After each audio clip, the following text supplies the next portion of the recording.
আমরা যারা মুসলমান আছি তারা আজকে 12 রবিউল আওয়াল আমাদের জন্য খুব গুরুত্বপূর্ণ একটি দিন বলতে পারেন। কেন গুরুত্বপূর্ণ দিন? এই দিনে মোহাম্মদ সাল্লাল্লাহু আলাইহি সাল্লামের জন্ম হয়েছে, মৃত্যু হয়েছে, সেটা আমরা সবাই জানি। এখন কথার বিষয় সেটা না, কথার বিষয় হচ্ছে যে এখানেও তো বিভক্তি চলে আসছে।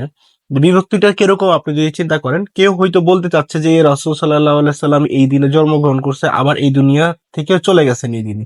আবার অনেকে বলতে চাচ্ছে না, উনি এখানে এই দিনে জন্মগ্রহণ করেন নাই, এটা নিয়ে একটা বিতর্ক আছে। উনি এই দিনে চলে গেছেন, এটা কনফার্ম। তাহলে এই যে যে বিতর্কিত আমাদের যে সৃষ্টি হলো, তাহলে আমরা কি হলাম? আমরা উম্মতটা কিন্তু একটা ডিভাইডেড করে ফেললো আমাদেরকে। এখন এই ডিভাইডেড করতেছে কারা?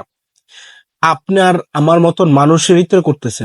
হ্যাঁ, তারা হয়তো পড়াশোনা করছে, ওই লেভেলের পড়াশোনা করছে, ওই লেভেলের চিন্তাধারা করছে।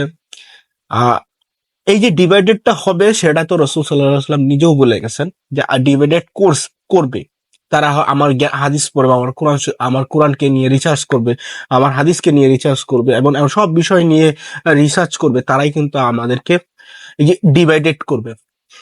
এই যে ডিভাইডেড হচ্ছে, প্রতিনিয়ত ডিভাইডেড করে যাচ্ছে। আমার এত কিছুর ভিতরে আমার কাছে সবসময় সন্দেহ বা আমার কাছে খুব খারাপ লাগার বিষয় হচ্ছে যে আমরা যে মুনাফিক সৃষ্টি হচ্ছে আমাদের ভিতরে, আমরা যে মুনাফিক হয়ে যাচ্ছি বা আমরা মুনাফিক দের কাছে পড়ে যাচ্ছি। আপনি দেখবেন দাড়ি টুপি গলা সবকিছু ঠিক আছে, কিন্তু মিথ্যা বলার সময় এক নম্বরে।